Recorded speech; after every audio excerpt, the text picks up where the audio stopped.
Now for the latest from Goondiwindi. Philippa McDonald spent the night in the New South Wales town and she joins us now. Philippa, good morning. What's the situation there?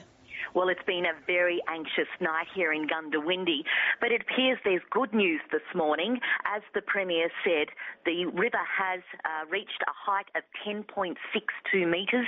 It is a record height.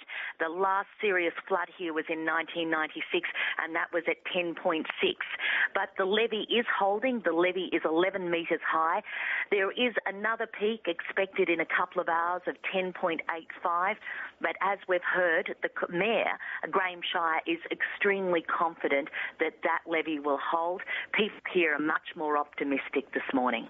Philippa, we're looking at some pictures that were taken around Goondiwindi just an hour or so ago. Now, while the levee protects the town and clearly hasn't been breached yet, we can see that there is water on the ground and some areas have been inundated. Can you tell us about what those areas are?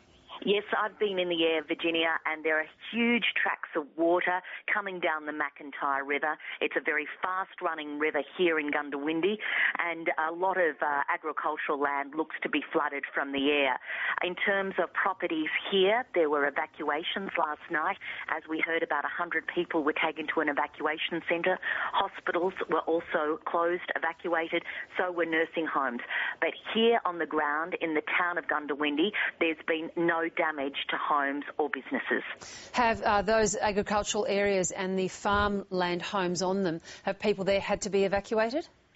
Not that I know of. However, at the airport, there have been a lot of people with specialised knowledge in moving stock around, planning what to do with the stock here. It's very rich agricultural land on black soil, so you've got a lot of cattle here, and they're looking to make contingencies there. Yes, we've actually seen some footage just passed by a few minutes ago of cattle that had clearly gathered themselves onto higher ground as the water had come up around them. But this is good news. If the river peaks, even if there is that later peak later today, no one's really anticipating it'll go very much beyond 10.62? No, and the Mayor, Graham Shire, says that the modelling that they've got has been very accurate so far, that all the predictions have come in right on the money. Hydrologists have been working pretty hard here, working out whether the levee will hold and what kind of water they had to deal with.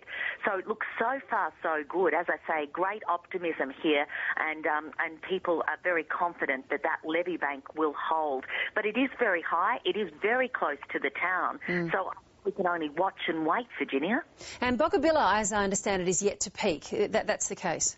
That's right, and we're looking at, and Boggabilla is upstream from here, so a lot of attention is being paid to Boggabilla, and that was looking like about 12 metres in height there, but that is holding fast. The levee there is fine, but that's being watched closely, and a lot of people have been evacuated from Boggabilla and Tumala, which is close by, and they've been evacuated to places like Moree, which is handier to get to, and an evacuation is available there. Philippa McDonald, fingers crossed. Yes, fingers crossed, Virginia, for sure. Thanks so much.